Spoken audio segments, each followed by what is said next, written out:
நீங்கள் பார்த்து கொண்டிருப்பது உங்கள் கம்ஃபர்டர் டிஜிட்டல் சேனல், உங்கள் மெய்யான தேற்றரவாளர்.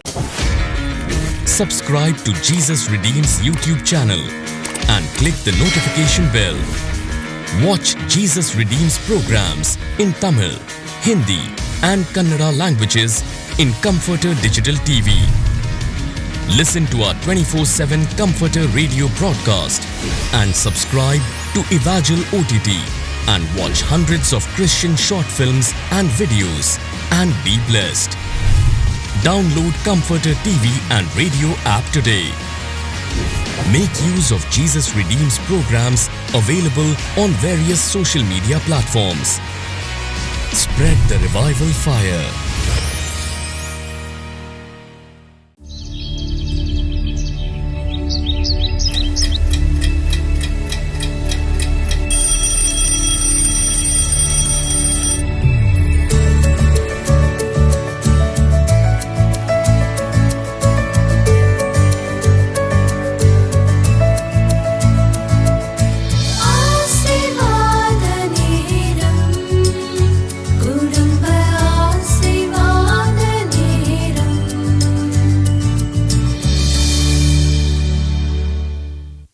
பிரியமானவர்களே, இயேசு கிறிஸ்துவின் நாமத்தில் உங்கள் குடும்பத்தில் இருக்கிற எல்லாருக்கும் அன்பின் வாழ்த்துக்கள். நல்லா இருக்கீங்களா? புது வருஷம் எப்படி இருக்குது? ஆண்டவர் வாக்கு கொடுத்தார்ல, நான் வந்து உன்னை ஆசீர்வதிப்பேன்னு சொல்லி ஆசீர்வாதத்தை பெற்றிருக்கிறீங்களா? உங்கள் குடும்பத்தில் ஆசீர்வாதம் உண்டாகி இருக்குதா? அப்படி இல்லையா? அப்போது நீங்கள் இன்னும் கவனமாக ஆண்டோடைய வசனத்தை கேட்டு உங்களை அர்ப்பணித்து ஜெபிக்கணும். இந்த குடும்ப ஜெபம் தவறாமல் பண்ணணும். திங்கட்கிழமை மட்டுமல்ல, செவ்வாய், புதன், வியாழன், வெள்ளி எல்லா நாளும் குடும்பமாக ஜெபித்தா தான் உங்களுக்கு ஆசீர்வாதம். நீங்கள் ஜெபிக்காமல் ஆசீர்வாதத்தை பெற்றுக்கொள்ளான்னு நினைக்காதங்க. காசு கொடுத்து ஆசீர்வாதத்தை வாங்க முடியாது. உங்களுடைய ஜெபம், உங்களுடைய இருதயம், உங்களுடைய துதி, ஸ்தோத்திரம் தேவன் எதிர்பார்க்கிறது அதுதான். அதனால் இந்த நாளில் உங்கள் வீட்டில் எல்லோரும் வந்துட்டாங்களான்னு பாருங்கள். குடும்பத்தார் எல்லாரையும் குடும்ப ஜெபத்துக்கு உற்சாகப்படுத்துங்க. திட்டி சண்டை போடாதங்க. இந்த ஜெபத்துக்கு எல்லாரையும் உற்சாகப்படுத்துங்க. குட்டி பிள்ளைகள் அவங்க தான் முதல்ல வராங்க. நீங்கள் வந்து உட்காந்துருக்கிறீங்க, கைத்தட்டி சேர்ந்து பாடணும். பெரியவங்கெல்லாம் கூப்பிடுங்க, எல்லோரும் வாங்க குடும்பமாக ஜெபிக்கணும்னு சொல்லி. எவ்வளோ முக்கியமான விஷயம் இல்லை? சரி, முதலாவது ஒரு பாடல் பாட போகிறோம். புது வருஷத்தில் ஆண்டவர் கொண்டு வந்திருக்கிறார்ல, இம்மட்டு ஆண்டவர் நம்மை காத்து நடத்தியிருக்கிறார்ல, அதை நினைத்து ஆண்டவரை துதித்து பாட போகிறோம். 2 பாடல் பாடவும், கைத்தட்டி உற்சாகமாக சேர்ந்து பாடணும்.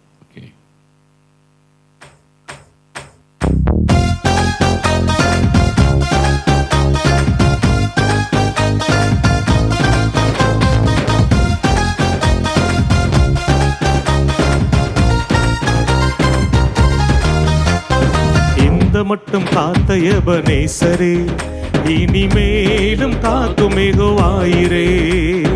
இந்த மட்டும் காத்த எபனேசரே, இனிமேலும் காக்கும் யெகோவாயிரே.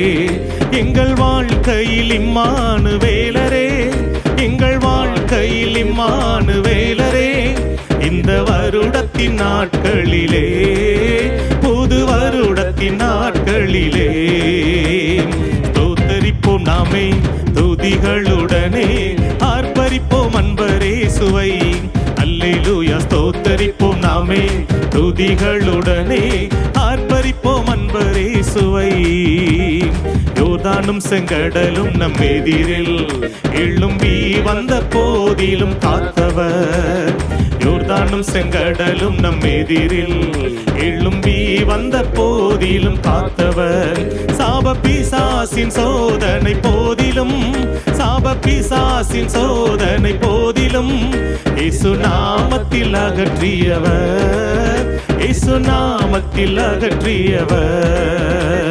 ஸ்தோத்தரிப்போம் நாமே துதிகளுடனே ஆர்ப்பரிப்போம் அன்பரே சுவை. அல்லேலூயா, ஸ்தோத்தரிப்போம் நாமே துதிகளுடனே ஆர்ப்பரிப்போம் அன்பரே சுவை. பழமையெல்லாம் ஒளிந்து போனதே, எல்லாம் புதிதாக தேவனே ஆனதே. பழமையெல்லாம் ஒளிந்து போனதே, எல்லாம் புதிதாக தேவனே ஆனதே. உந்தன் மகிமையில் இறங்கியே வாருமே, உந்தன் மகிமையில் இறங்கியே வாருமே.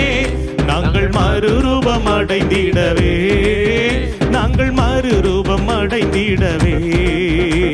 ஸ்தோத்தரிப்போம் நாமே துதிகளுடனே, ஆர்ப்பரிப்போம் அன்பரே சுவை. அல்லேலூயா. ஸ்தோத்தரிப்போம் நாமே துதிகளுடனே, ஆர்ப்பரிப்போம் அன்பரே சுவை. ஆண்டவர் நம்மை நடத்தி வந்த பாதை யோசித்து பார்த்தீங்களா? உங்கள் குடும்பத்தில் இத்தனை போராட்டம், யோர்தானை கடந்தோம், எரிகவை கடந்ததில்ல, ஆண்டவர் கூட இருந்தார். நன்றியோடு அவரை தினமும் துதிக்கணும். நீங்கள் நன்றியோடு துதிக்க துதிக்க தான் உங்கள் குடும்பத்தில் ஆண்டவருடைய பிரசன்னருக்கு ஆசீர்வாதம் இருக்கும். ஆசீர்வாதத்தை இழந்து போகாதங்க. கடைசி காலத்தில் வந்துட்டோம். நீங்கள் நிர்விசாரமாக இருக்காதங்க. இது கடைசி காலம். ஆண்டவருடைய வருகை சமீபம். சாத்தான் முழு பலத்தோடு யுத்தம் பண்ணுகிற காலம். எல்லாம் பாதிக்கப்பட்ட பிறகு ஆண்டவரின் ஜெபிக்கிறதுல பிரயோஜனம் இல்லை. எந்த பாதிப்பும் வராதபடி பாதுகாப்பாக இருக்க தான் தினமும் குடும்ப ஜெபம். அதில் கவனம் செலுத்துங்க. அப்போ தான் உங்களுக்கு ஆசீர்வாதம். இன்னொரு பாட்டு பாட போகிறோம், வாக்குத்தத்த பாடல். ஆண்டவர் சொன்னார்ல, நான் வந்து உன்னை ஆசீர்வதிப்பேன், உன் வீட்டுக்குள்ளே வந்து உன்னை ஆசீர்வதிப்பேன், உன் வியாபார ஸ்தலத்தில் வந்து ஆசீர்வதிப்பேன், நீங்கள் எங்கே இருக்கீங்களோ அங்கேயே வந்து ஆசீர்வதிப்பேன்னு சொன்னார்ல. அதை குறித்த அந்த வாக்குத்தத்த பாடலை நாம் இன்றைக்கு பாட போகிறோம்.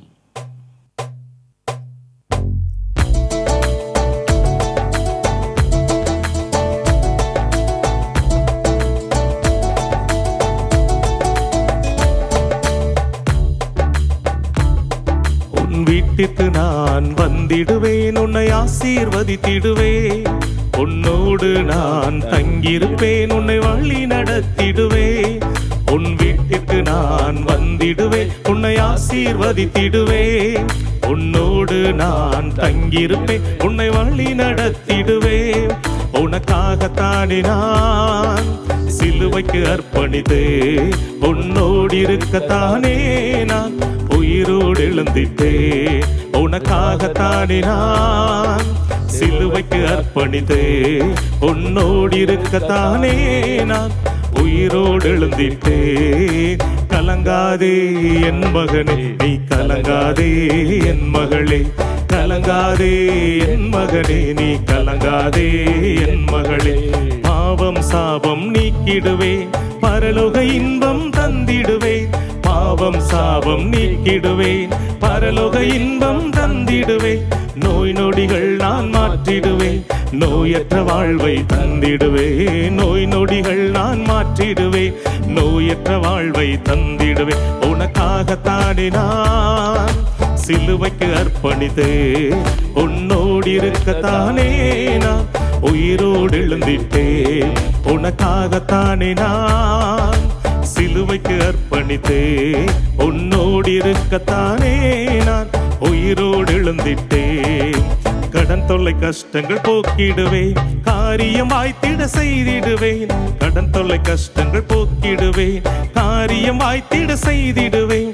குறைவில்லா வாழ்வு தந்திடுவேன், வருகையில் மகிழ்வுடன் சேர்த்திடுவேன். குறைவில்லா வாழ்வு தந்திடுவேன், வருகையில் மகிழ்வுடன் சேர்த்திடுவேன். உனக்காகத்தானே நான் சிலுவைக்கு அர்ப்பணித்து, உன்னோடு இருக்கத்தானே நான் உயிரோடு எழுந்திட்டேன். உனக்காகத்தானே நான் சிலுவைக்கு அர்ப்பணித்து, உன்னோடு இருக்கத்தானே நான் உயிரோடு எழுந்திட்டேன். கலங்காதே என் மகனே, நீ கலங்காதே என் மகளே, கலங்காதே என் மகனே, நீ கலங்காதே என் மகளே, கலங்காதே என் மகனே, நீ கலங்காதே என் மகளே, கலங்காதே என் மகனே, நீ கலங்காதே என் மகளே. அன்று சொன்னாரு, என் மகனே நீ கலங்காத, என் மகளே நீ கலங்காத, நான் இருக்கிற உனக்கு நீ வாக்கு கொடுத்திருக்கிறார். நான் உன்னிடத்தில் வந்து உன்னை ஆசீர்வதிப்பேன். என்ன ஆசீர்வாதம் வேணும்? நம்ம கடந்த வாரம் தியானித்தெல்லாம் ரட்சிப்பு, ஆவிக்குரிய ஆசீர்வாதம். இதை தான் முதல்ல தேடணும். ரட்சிப்பின் அனுபவம் வீட்டில் எல்லாரும் பெற்றிருக்கணும். அப்புறம் அபிஷேகம், வல்லமை, வரங்கள், கிருபை, அதில் அதிக நாட்டமாக இருக்கணும். ஆவிக்குரிய ஆசீர்வாதம். அது மாத்திரம் இல்லை, ஆண்டவர் கொடுக்குற இன்னொரு ஆசீர்வாதம் இருக்கிறாரு. ஆண்டவர் என்ன சொன்னார்? நான் வந்து உன்னிடத்தில் வந்து உன்னை ஆசீர்வதிப்பேன். அதன்னு சொன்னார். யாத்திராம 20:24 I will come to you and I will bless you. உன் வீட்டுக்குள்ளே வந்து உன்னை ஆசீர்வதிப்பேன். அப்போது சகை வீட்டுக்குள்ளே ஆண்டவர் வந்தபோது ரட்சிப்பு உண்டாயிற்று, குடும்பமே ரட்சிக்கப்பட்டார். இப்போ மத்தேயு 8:14-15 பாருங்கள். மத்தேயு 8:14-15 இயேசு பேதுருவின் வீட்டிலே வந்து அவன் மாமி ஜுரமாய் கிடக்கிறதை கண்டார். அவர் அவள் கையை தொட்ட உடனே ஜுரம் அவளை விட்டு நீங்கிற்று. அவள் எழுந்திருந்து அவர்களுக்கு பணிவிடை செய்தாள். கப்பர்நகூம் பட்டணத்துக்கு இயேசு வர்றார். அங்கே தான் பேதுருடைய வீடு இருக்கிறது. அப்போ பேதுரு இயேசுடைய சீஷன். அவர் என்ன சொல்லியிருக்கணும்? எங்கள் வீட்டுக்கு வாங்கப்பா, எங்கள் வீட்டுக்கு நீங்கள் வரணும் அப்படின்னு இயேசுவை இன்வைட் பண்ணியிருக்கணும். இயேசு சொல்ல, சரி இன்றைக்கி எல்லோரும் வாங்க பேதுரு வீட்டுக்கு போகலாம். அங்கே வீட்டுக்கு போனால் அவனுடைய மாமியார், மனைவியனுடைய தாயார் வந்து வியாதி படுக்கையில் இருக்கிறாங்க. அவங்க ஜுரம் அப்படின்னு சொல்லப்பட்டிருக்குது. ஆனால் சரித்திரத்தை வாசித்து பார்த்தால் இந்த ஜுரம் என்பது இப்போ விதவிதமான ஜுரம் இருக்குல்ல, ஜுரத்திலே பலவிதமான ஜுரம். இந்த ஜுரம் வந்ததுன்னா, அதாவது பிரெயின் ஃபீவர் வந்துன்னா அவ்வளோதான், குழந்தை முடிஞ்சதுன்னு சொல்கிறாங்க. விதவிதமான ஜுரம். அந்த விஷ ஜுரம் வந்தால் உயிர் பிழைக்க முடியாது. அப்போ ஒரு மரண போராட்டத்தில் இந்த வீட்டுக்குள்ளே பேதுருடைய மாமி இருக்கிறாங்க. அவங்க பிழைக்க முடியாத இந்த சூழ்நிலையில் பாதிப்புக்குள்ளாகி இருக்கிறாங்க. ஜுரம், அந்த வியாதி, மரணப்படுக்கை. இப்போ இயேசு அந்த வீட்டுக்கு போகிறார். அப்போ வந்தோடனே முதல்ல அந்த வீட்டுக்கு என்ன ஆசீர்வாதம் கொடுக்குறார்? வியாதி படுக்கையில் ஒருத்தர் படுத்திருக்கிறாங்க, மரணப்படுக்கையில் இருக்கிறாங்க. எல்லாருக்குள்ள ஒரு மரண பயம் காணப்படுகிறது. இயேசு நேரே போனார், அவனுடைய கையை தொட்டார். தொட்ட உடனே ஜுரம் விலகிட்டு, மரணக்கட்டு மாறிவிட்டது. உடனே எழும்பினாங்க, பணிவிட போய் ஆண்டவருக்கு என்ன கொடுக்கலான்னு எல்லாம் செய்ய ஆரம்பிச்சிட்டாங்க. பெரிய ஒரு மாற்றம் பார்த்தீங்களா? அப்போ அன்றைக்கு அந்த வீட்டிற்கு என்ன ஆசீர்வாதம் தேவையாக இருந்தது? சுகம் தேவையாக இருந்தது. அப்போ இயேசு ஒரு வீட்டுக்குள்ளே வரும்போது நம்முடைய ஆவிக்குரிய ஆசீர்வாதம் மட்டும் அல்ல, சரீரத்திற்குரிய ஆசீர்வாதத்தை ஆண்டவர் தருகிறார். நோயற்ற வாழ்வே குறைவற்ற செல்வம் சொல்லுவாங்கல்ல, நோய் இல்லாமல் வாழணும், நோய் நொடி இல்லாமல் வாழணும். இந்த வீட்டில் தினம் வியாதி தான், தினம் ஆஸ்பத்திரி தான். சிலர் சொல்லுவாங்க, நாங்கள் சம்பாதிக்கிற பணம் எல்லாம் ஆஸ்பத்திரிக்கே போகுது, டெய்லி ஆஸ்பத்திரி தான். ஒரு குழந்தை கூட்டிட்டு போயிட்டு வந்தால் அடுத்த குழந்தை, அடுத்த குழந்தை, அடுத்த குழந்தை, மனைவிக்கு, கணவருக்கு மாற்றி மாற்றி மாற்றி வியாதி, ஆஸ்பத்திரி, எல்லா பணமும் வீணாகுது. அப்படி கஷ்டப்படுறீங்களா? இயேசு சொல்றார், நான் வந்து உன்னை ஆசீர்வதிப்பேன்னா வியாதியை நான் உன்னை விட்டு விலக்குவேன், குடும்பத்தை விட்டே வியாதி அப்புறப்படுத்திடுவேன். அப்போ நோய் இல்லாத, வியாதி இல்லாத ஒரு குடும்பம். ஆண்டவர் உங்களுடைய குடும்பத்தை அப்படி ஆசீர்வதிக்க முடியும். விசுவாசிக்கிறீங்களா? விசுவாசிக்கிறீங்களா? இப்போது சில வியாதி இருக்குது, கிளைமேட் சேஞ்ச் ஆகும்போது ஜலதோஷம் வரும், காய்ச்சல் வரும். அது வரும் போகாதுல, சின்ன சின்ன காரியம் அதெல்லாம் இல்லை. சில வீட்டில் சில வியாதி, இழுப்பு வியாதி, ஆத்தரைட்டிஸ் வியாதி, லங்ஸ் பிரச்சனை, லிவர் பிரச்சனை இருந்துக்கிட்டே இருக்கும். அப்புறம் இந்த அல்சர் பிரச்சனை, இது மாதிரி நோய், அதுக்கு மாத்திரை மருந்துன்னு சாப்பிட்டு சாப்பிட்டு பணம் எல்லாம் அதுக்கு போய்கிட்டே இருக்கும். சரீரமும் தொடர்ந்து பாதிக்கப்பட சைடு எஃபெக்ட்னால. அப்போ இந்த மாதிரி கஷ்டப்பட்டு கொண்டு இருப்பாங்க. அப்படி கஷ்டப்பட்டது ஆண்டவர் விரும்புவாரா? அவர் நமக்கு நல்ல தகப்பன் தானே. நான் உன்னை நல்ல சுகமாக்கி உன்னை சுகமாக வைக்க விரும்புகிறேன் அப்படின்னு ஆண்டவர் சொல்கிறார். அப்போ இன்றைக்கு உங்கள் வீட்டில் இருக்கிற வியாதியெல்லாம் அவர் அப்புறப்படுத்துவார். நோயற்ற வாழ்வு உங்களுக்கு வேணும்னா தினமும் நீங்கள் வேதம் வாசித்து செபிக்கணும். உங்கள் வீட்டில் குடும்ப ஜெபம் இருந்தால் ஆண்டவருடைய பிரசன்னை இருந்துக்கிட்டே இருக்குமா, நோய் கிருமிகள் உள்ளே வராது, அந்த கொள்ளை நோய்கள் உள்ளே வராது. அப்போது ஆண்டவர் உங்களுடைய குடும்பத்தை பாதுகாக்கணும், நோய் நொடி இல்லாமல்னா நீங்கள் அதுக்கேற்ற தகுதியான குடும்பமாக இருக்கணும்ல. சரி, இப்போ ஆண்டவரோட வார்த்தை சொல்கிறார் பாருங்களேன். யாத்திராகமம் 15ஆம் அதிகாரம், யாத்திராகமத்தில் 15ஆம் அதிகாரம் 26ஆம் வசனத்தில் தன்னுடைய ஜனம் இஸ்ரவேல் மக்களை பார்த்து சொல்கிறாரு, உனக்கு ஒரு வியாதியை நான் வர விட மாட்டேன் அப்படின்னு, நானே உன் பரிகாரி, உன்னை குணமாக்குகிற தேவனா வைத்தியராக நான் இருப்பேன், ஒரு வியாதியும் வர விட மாட்டேன். எப்போ பாருங்கள் இந்த வசனம் பாருங்கள். யாத்திராகமம் 15:26, நீ உன் தேவனாகிய கர்த்தரின் சத்தத்தை கவனமாய் கேட்டு அவர் பார்வைக்கு செவ்வையானவைகளை செய்து அவர் கட்டளைகளுக்கு செவி கொடுத்து அவருடைய நியமங்கள் யாவையும் கை கொண்டால் நான் எகிப்திற்கு வரப்பண்ணின வியாதிகளில் ஒன்றையும் உனக்கு வரப்பண்ணேன். நானே உன் பரிகாரியாயிருக்கிற கர்த்தர், நானே உன்னை சுகமாக்குகிற கர்த்தர். அப்படின்னு என்ன? ஐ ஆம் யுவர் டாக்டர். உன் குடும்பத்துக்கு நான் டாக்டராக இருப்பேன், வைத்தியராக இருப்பேன், வியாதி வர விடாமல் பாதுகாப்பேன், வியாதி அப்புறப்படுத்தணும் இயேசு வாக்கு கொடுக்கிறார். அப்போ தேவனுடைய பிள்ளைகளுக்கு டாக்டர், குடும்ப டாக்டர் யார்? கர்த்தர். நான் உனக்கு வைத்தியராக இருப்பேன்னு சொல்கிறார்ல, நானே உன் பரிகாரி அப்படி சொல்கிறார்ல, ஒன்றையும் வர விட மாட்டேன்றார்ல. அப்போ வியாதி வருதில்லை. நம்ம பைபிள் வாசிக்கிறோம், ஜெபிக்கிறோன்னு சொல்கிறோம், வருதில்லை. சும்மா பைபிள் வாசி ஜெபிச்சால் மாத்திரம் போதாது. வசனன்னு கர்த்தரின் சத்தத்தை கவனமாக கேட்டு. நீங்கள் ஆண்டவருடைய பாதத்தில் போகிறீங்களா? ஆண்டவர் என்ன சொல்கிறான்னு கேட்குறீங்களா? அவருடைய சத்தத்தை கேட்டு அவர் பார்வைக்கு செவ்வையானதை செய்து. உங்கள் வீட்டில் நடக்கிறதெல்லாம் ஆண்டவருடைய பார்வைக்கு செவ்வையானது தானா? யோசித்து பாருங்கள். ஆண்டவருக்கு சித்தமில்லாத, பிரியமில்லாத எத்தனை காரியம் உங்கள் வீட்டுக்குள்ளே நடக்குது. பேசுகிறீங்க, செய்கிறீங்க. அடுத்த ஆளை பற்றி பேசுகிறது, ஊழியரை கிண்டல் அடிக்கிறது, பரிகாசம் பண்ணுவது, குறை சொல்லுவது, அதெல்லாம் ஆண்டவருக்கு பிரியமா? அப்போ வியாதிக்கு நம்ம தான் வழியை திறந்து வைக்கிறோம். வியாதி கிருமி நோய்களுக்கு நம்ம வீட்டுக்கு வாணி திறந்து வைக்கிறோம் நம்முடைய பாவத்தினால. அப்போ அவர் பார்வைக்கு செம்மையானதை செய்து அவர் கட்டளைகளுக்கு செவி கொடுத்து. நம்ம குடும்பத்தில் ஆண்டவர் கட்டளைப்படுக தான் நடக்கணும். நம்ம உலக மக்கள் போல கிடையாது. வீட்டில் இருக்கிறவங்களுக்கு சொல்லணும், பிள்ளைகளுக்கு சொல்லணும். நம்ம உலக மக்களை போல நடக்க முடியாது. நம்ம கர்த்தருடைய பிள்ளைங்க, நம்ம பரிசுத்த ஜாதி, நம்ம பிரித்தெடுக்கப்பட்டவங்க. நம்ம வாழ்க்கை எப்படி தான் இருக்கணும், அடுத்தவங்களை போல வாழக்கூடாது. எல்லாரையும் நேசிப்போம், எல்லார்ட்டும் அன்பாக இருப்போம். ஆனால் நம்முடைய வாழ்க்கை முறை வித்தியாசம்னு நீங்கள் சொல்லி வளர்க்கணும் பிள்ளைகளுக்கு. எல்லாரையும் போல் ட்ரெஸ் போடக்கூடாது, எல்லாரையும் போல் நடந்து கொள்ளக்கூடாது. நம்ம வித்தியாசமானவங்க, தேவனுக்கு பிரியமானதை செய்யணும். அவர் கட்டளைகளின்படி செவி கொடுத்து அவருடைய நியமங்கள் யாவை கை கொண்டால். அவர் வசனத்தில் என்ன சொல்லியிருக்கிறோ அதை கை கொள்ளணும்ல. வசனத்தை வாசித்த மட்டும் போதாது, கை கொள்ளணும், அதன்படி நடக்கணும். அதுக்கு நம்ம குடும்பத்தை அர்ப்பணித்து கொள்ளணும், வழி நடத்தணும். நாங்கள் இயேசு கிறிஸ்து எங்களுக்கு சொல்லி கொடுத்துருக்கிறார், இப்படி தான் வாழுவோம், இதுதான் எங்களுடைய வாழ்க்கை முறை, வேதாகமம் தான் அப்படின்ற ஒரு வாழ்க்கை முறைக்கு நம்ம வரணும். உங்களுடைய குடும்பம் அப்படி ஒரு வாழ்க்கை முறைக்கு வரணும். அப்படி நீங்கள் ஒப்பு கொடுத்துட்டா சொல்கிறாரு, ஒரு வியாதி உன் வீட்டுக்குள்ளே நான் வர விட மாட்டேன், நான் இருக்கிறவனுக்கு வைத்தியனா. அப்போ ஆஸ்பத்திரி செலவு வராது, கொள்ளை நோய் வராது, அந்த தீமை தொட முடியாது. அப்போது ஆண்டவர் நான் வந்து உன்னை ஆசீர்வதிப்பேன், வியாதி அப்புறப்படுத்துவேன்னு சொல்கிறாரு. நம்மக்கிட்ட தான் இருக்குது. நம்ம குடும்பமாக ஒப்பு கொடுக்கணும்ல. நீங்கள் சொல்லணும்ல ஆண்டவர்கிட்ட, ஆண்டவரே இந்த வசனத்தின்படி நாங்கள் வாழ்வோம், உடைய சத்தத்துக்கு செவி கொடுப்போம், உடைய கட்டளைகளின்படி நடப்போம், உடைய நியமங்கள் யாவையும் நாங்கள் கை கொண்டு நடப்போம். அப்படி ஒப்பு கொடுங்க.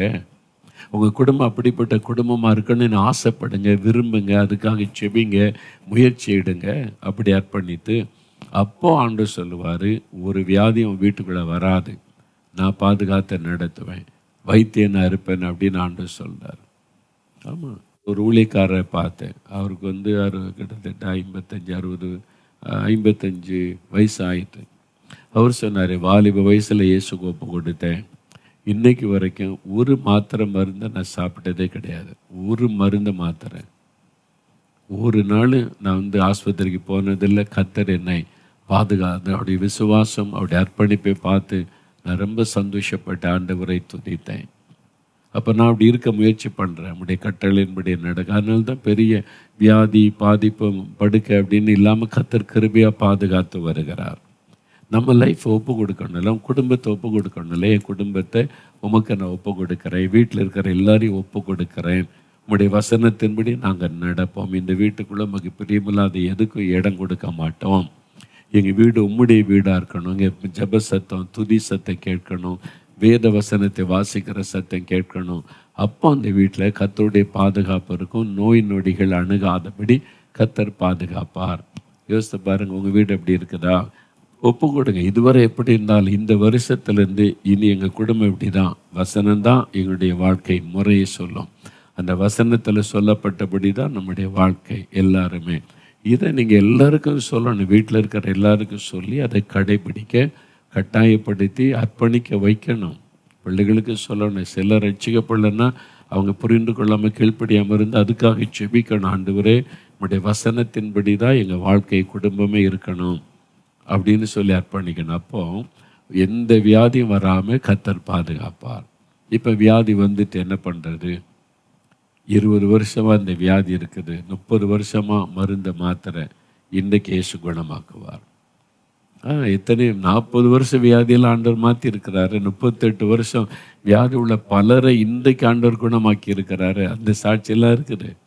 அப்போ உங்களை குணமாக்குவார். இன்றைக்கு ஒப்பு கொடுங்க. இன்றைக்கூட நோய் நொடி எல்லாம் குடும்பத்தை விட்டு விலகும். நோய் இல்லாத ஒரு வாழ்க்கை, ஒரு வியாதி இல்லாத ஒரு வாழ்க்கை ஆண்டவர் தருவார். விசுவாசிங்க, அதான் கர்த்தருடைய ஆசீர்வாதம். அப்போ ஆண்டவர் அந்த ஆசீர்வாதத்தை எங்கள் குடும்பத்துக்கு தாங்க, எங்களை ஒப்பு கொடுக்குறேன்னு சொல்லுங்கள்.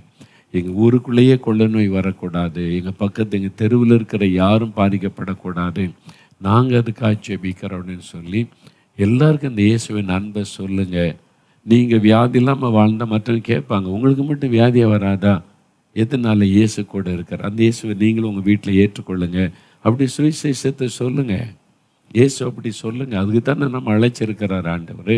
உங்கள் தெருவில் இருக்கிற எல்லாரும் ரட்சிக்கப்படணும், ஆண்டவர் அறிந்து கொள்ளணும். விரும்பி ஜெபம் பண்ணுங்க. உங்கள் கிராமத்துக்கு ஆட்சேபிங்க, உங்கள் பட்டணத்துக்கு ஆட்சேபிங்க. உங்கள் சபையில் கிறிஸ்தவங்க கூட எத்தனை பேர் வசனத்துக்கு கீழ்ப்படுகிறதில்லை, அதனால் பாதிப்பு அவங்களுக்கு சொல்லுங்கள். நீங்கள் வசனத்தின்படி வாழுங்க. பைபிள் தான் நமக்கு கைட் புக்கு, அதன்படி வாழ அர்ப்பணிங்க. அப்போ நீங்கள் நோய் இல்லாமல் வாழ முடியும்னு சொல்லுங்கள். அப்போ இயேசு சொல்கிறார், நான் வந்து உன்னை ஆசீர்வதிப்பேன்னா வியாதிகளை நான் உன்னை விட்டு விலக்குவேன், ஒரு வியாதியை நான் வரவிட மாட்டேன். விசுவாசிக்கிறீங்களா? அப்போ அப்படியே முழங்கால் படியிடுங்க, ஜெபிக்கலாம். இன்றைக்கி உங்கள் வீட்டில் யாருக்கு வியாதி? அப்பா அம்மாவுக்கு, பிள்ளைகளுக்கு. சில வயசான காலத்தில் வர வியாதி வந்து அது மரணத்துக்கு ஏதுவான வியாதி. ஆண்டவர் மரணத்தில் எடுத்துக்கொள்றதுக்கு முன்னால் அது வயசான காலத்தில் சில பலவீனங்கள் வரும், அது மாற்ற முடியாது. அது வந்து அவங்கள பரலோகத்துக்கு ஆயத்தப்படுத்த முடியாத காரியம். சரியா? எலிசா மரணத்துக்கு ஏதுவான வியாதி கொண்டு வந்தான்னு பைபிளில் இருக்குல்ல. அப்போ வந்து அந்த மரணம் நெருங்கும்போது சில சமயம் சில வியாதி பலவீனம் தெரியும். அது தேவன் எடுத்துக்கொள்ள ஆயத்தப்படுத்த, அவ்வளோதான். மற்றபடி நம்ம சிறு பிள்ளைகள், நடுத்தர வயது உள்ளவங்க, உங்கள் வாழ்க்கையில் நீங்கள் நல்ல சுகமாக இருக்கணும், உங்கள் வீடே ஒரு ஆரோக்கியமாக இருக்கணும். அதுக்கு வீட்டை ஆண்டவருக்கு ஒப்பு கொடுக்கணும். உங்களுடைய வீடு ஜெப வீடாக இருக்கணும், துதியின் வீடாக இருக்கணும், வசனத்தின்படி தான் இந்த வீடு இருக்கணும். அப்படி ஒப்பு கொடுங்க. அந்த வீட்டுக்குள்ளே நோய் வராது, நோய் கிருமிகள் வராது, கர்த்தருடைய பாதுகாப்பு இருக்கும். ஆண்டவர் வாக்கு கொடுத்துருக்கிறார்ல. அப்படி ஜெபிக்கிறீங்களா? அப்படியே கண்களை மூடி, ஆண்டவரே எங்கள் குடும்பத்தை உமக்கு ஒப்பு கொடுக்குறோம், எங்கள் வீட்டை உமக்கு ஒப்பு கொடுக்குறோம். நோய் நொடி இல்லாத ஒரு வீடாக, வியாதி இல்லாத ஒரு வீடாக இந்த வீட்டை ஆசீர்வதிங்க. பேதரின் மாமியை தொட்டு குணமாக்கினதை போல என் குழந்தையை தொடுங்க, என் கணவரை தொடுங்க, மனைவியை தொடுங்க, பெற்றோரை தொடுங்க. எல்லா வியாதியை அப்புறப்படுத்துங்க. வியாதியை உன்னை விட்டு விலக்குவேன்னு சொன்னீங்களே, எங்கள் குடும்பத்தை விட்டு இந்த வியாதியை விலக்குங்க. உங்களுடைய இரத்தத்தை தெளித்து செபிக்கிறோம். உங்களுடைய வசனத்தின்படி வாழ நாங்கள் அர்ப்பணிக்கிறோம். உங்களுடைய கட்டளைகளை கை கொள்ள ஒப்பு கொடுக்கிறோம். எகிப்தியருக்கு வரப்பண்ணின வியாதிகளில் ஒன்றையும் வரப்பண்ணேன்னு சொன்னீங்களே, ஒரு வியாதி எங்கள் வீட்டுக்குள்ளே வரக்கூடாது, கொள்ள நோய் வரக்கூடாது, நீங்கள் பாதுகாத்து கொள்ளுங்க. எங்கள் வீடு எப்பொழுதும் உடைய வசனத்தின்படியே நாங்கள் நடப்பதற்கு எங்கள் வீட்டை ஒப்பு கொடுக்கிறோம், குடும்பத்தை ஒப்பு கொடுக்கிறோம். எங்களை பொறுப்படுத்தி கொள்ளுங்க. அதே ஆசீர்வாதம் எங்கள் தெருவில் இருக்கிற எல்லாருக்கும் உண்டாகணும். எல்லாரும் இந்த இயேசுவை அறியணும். எல்லா வீட்டிலும் ஆண்டவருடைய பிரசன்னம் இருந்தால் எங்கள் கிராமமே ஆரோக்கியமாக இருக்குமே, எங்கள் தெருவே ஆரோக்கியமாக இருக்குமே, எங்கள் ஊரே ஆரோக்கியமாக இருக்கணுமே. அந்த இயேசுடைய பிரசன்னம் இறங்கட்டும். அந்த இயேசுடைய பிரசன்னம் ஒவ்வொரு வீட்டுக்குள்ளே வரட்டும். அந்த இயேசுவை ஒவ்வொரு குடும்பத்தாரும் ஏற்றுக்கொள்ளட்டும். எங்கள் ஊர் முழுவதும் அந்த ஆசீர்வாதம் உண்டாகட்டும். ஆண்டவரே, அதற்காக நாங்கள் ஜெபிக்கிறோம். நோயில்லாத ஒரு ஊராக எங்களுடைய ஊரை மாற்றுங்க. பிசாசின் கிரியைகள் அழிக்கப்படட்டும். எல்லா வீட்டிலும் இயேசு வாசம் பண்ணட்டும். எல்லாரும் இயேசுவின் வசனத்தின்படி நடக்கிறதற்கு அர்ப்பணிக்க கிருபை தாரும். இதோ எங்களையும் எங்களுடைய கிராமம், எங்களுடைய ஊரை நாங்கள் ஒப்பு கொடுக்கிறோம். இந்த ஜெபத்தை கேட்டதற்காக, நோய் நொடிகளை அப்புறப்படுத்தினதற்காக ஸ்தோத்திரம், ஸ்தோத்திரம். இயேசு கிறிஸ்துவின் நாமத்தில் ஜெபிக்கிறோம் பிதாவே. ஆமேன், ஆமேன். என் ஆத்துமாவே கர்த்தரை ஸ்தோத்திரி, என் முழு உள்ளமே அவருடைய பரிசுத்தமுள்ள நாமத்தை ஸ்தோத்திரி. என் ஆத்துமாவே கர்த்தரை ஸ்தோத்திரி, அவர் செய்த சகல உபகாரங்களை மறவாதே. ஆமேன், ஆமேன். எங்கள் குடும்பம், எங்கள் குடும்பம், எங்கள் குடும்பம்.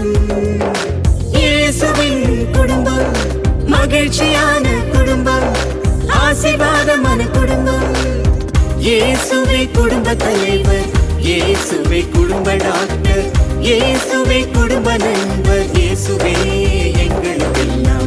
இயேசுவே குடும்ப தலைவர், இயேசுவே குடும்ப டாக்டர், இயேசுவே குடும்ப நண்பர், இயேசுவே எங்களுக்கெல்லாம்.